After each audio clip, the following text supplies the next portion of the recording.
The morning air carried the kind of stillness that only small towns know, the kind that felt almost sacred.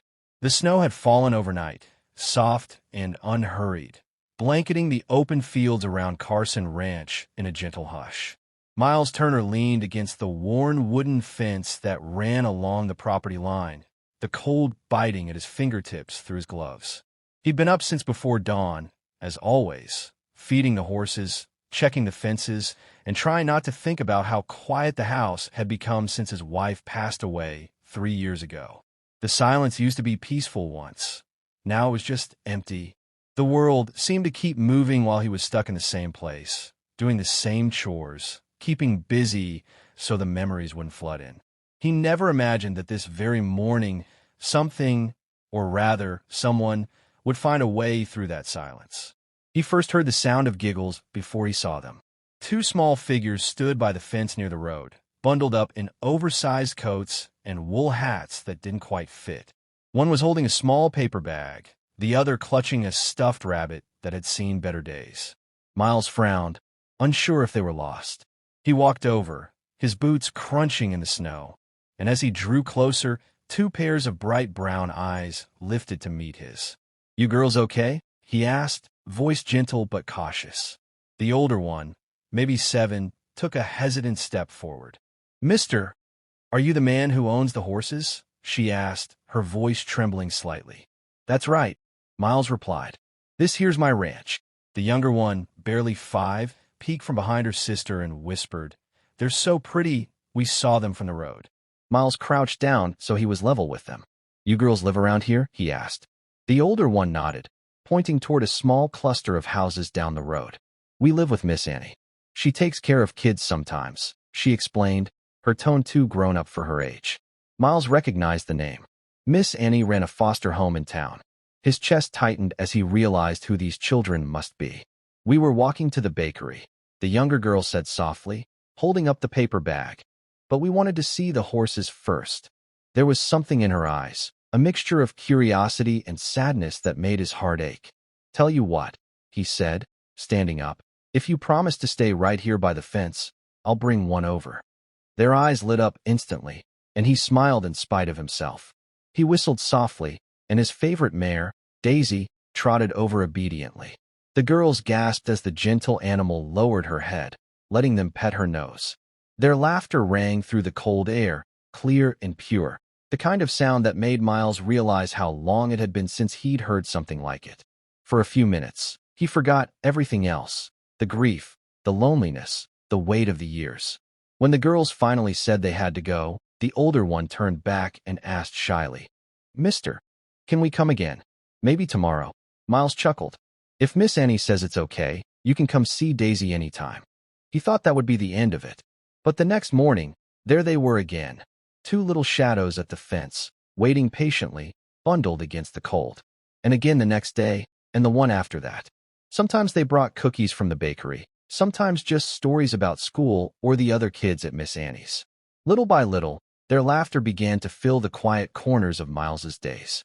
He started leaving small treats ready, apples for Daisy, cocoa for the girls, though he told himself it was just being neighborly. He didn't like to admit, even to himself, how much he looked forward to seeing them. One Saturday morning, as the sun broke over the snowy fields, Miles found the girls sitting by the fence long before he came out. They looked different today, quieter. "Everything okay?" he asked, setting down his coffee mug. The older one hesitated before answering. "Miss Annie says we might have to go," she murmured. "To another house." The younger one clutched her rabbit tighter, eyes brimming. "We don't want to go," she whispered. "We like it here. We like you." Her voice cracked on the last word, and Miles felt something twist deep inside him. He didn't know what to say. He wasn't anyone's father. He'd never had kids. He and his late wife had tried for years with no luck. After she passed, he'd stopped even thinking about family. But now, looking at those 2 trembling little girls, he felt a fierce, protective warmth rise inside him. "Hey now," he said softly, kneeling in the snow. "Sometimes things change, but that doesn't mean people stop caring. You hear?" The older girl nodded, though her lip quivered. Could we come one more time tomorrow?" she asked. "Maybe have cocoa again?" Miles smiled gently. "Of course. You can come tomorrow. Anytime." But when tomorrow came, they didn't show up. The fence line was empty. He waited through the morning, then the afternoon, even drove down to Miss Annie's house. But the windows were dark, the sign gone.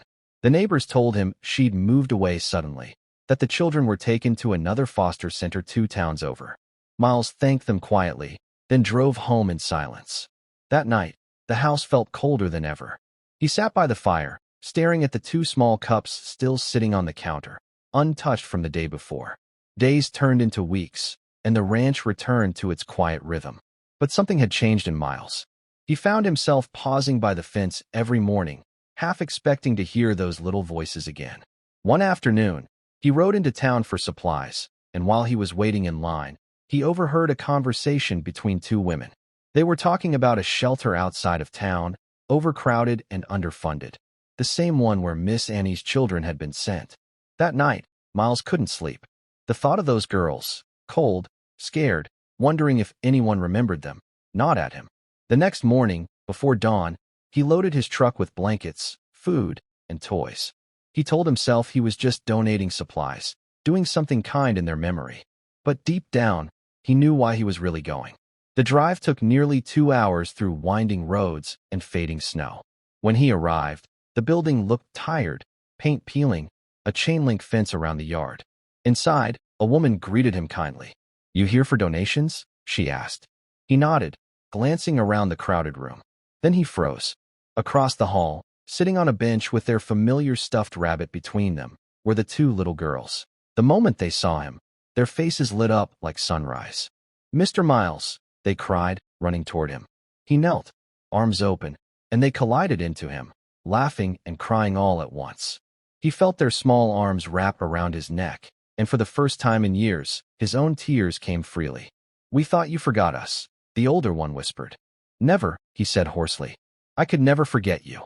The shelter staff watched quietly, and one of them approached. "They talk about you all the time," she said softly.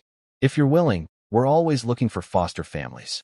Miles looked down at the girls, their hopeful eyes, their trust, their tiny hands clutching his sleeve. He thought of his quiet ranch, the empty rooms, the laughter that had once filled them. For the first time since his wife died, he felt like maybe life was offering him a second chance. He met the worker's gaze and nodded. "I think," he said slowly, "I just might be." The next few weeks were a blur of paperwork, visits, and preparations. The house came alive again. 2 small beds in the guest room, colorful drawings taped to the fridge, tiny boots by the door. When the girls finally came home for good, they ran from room to room, shouting with joy. Daisy neighed softly from the stable, as if welcoming them too. Miles watched from the doorway, feeling something inside him settle, like a puzzle piece finally finding its place. That night, after tucking them into bed, he lingered at the door. The younger one looked up sleepily. "Mr. Miles," she mumbled. He replied. "Can we call you Daddy now?" For a moment, he couldn't speak. The word hit him with both ache and warmth. He stepped closer, kneeling beside her bed. "You can call me whatever you want," he said softly. "But I'd be real proud to be your daddy." She smiled, eyes fluttering closed, and whispered, "Night, Daddy." When he went outside later, the snow had started again, falling softly over the ranch. The air felt different now, alive, filled with laughter that would return each morning. He stood by the same fence where it all began, the same fence where 2 little girls had once looked up at him with hope in their eyes. He remembered their words that first day. "Please, just be our daddy for today." He smiled faintly, gazing out over the fields. They had asked for a day, but life had given them forever. And somewhere in that quiet night, Miles Turner finally realized that sometimes the family we're meant to have doesn't come the way we expect. It finds us when we least deserve it, when our hearts are most guarded. Love, he thought, wasn't about blood or name. It was about showing up again and again, until the people who need you most finally know you're never going to leave. The snow continued to fall, whispering against the roof like a promise. Inside the house, 2 little girls slept soundly, safe, warm, loved. And for the first time in years, the old rancher felt whole again.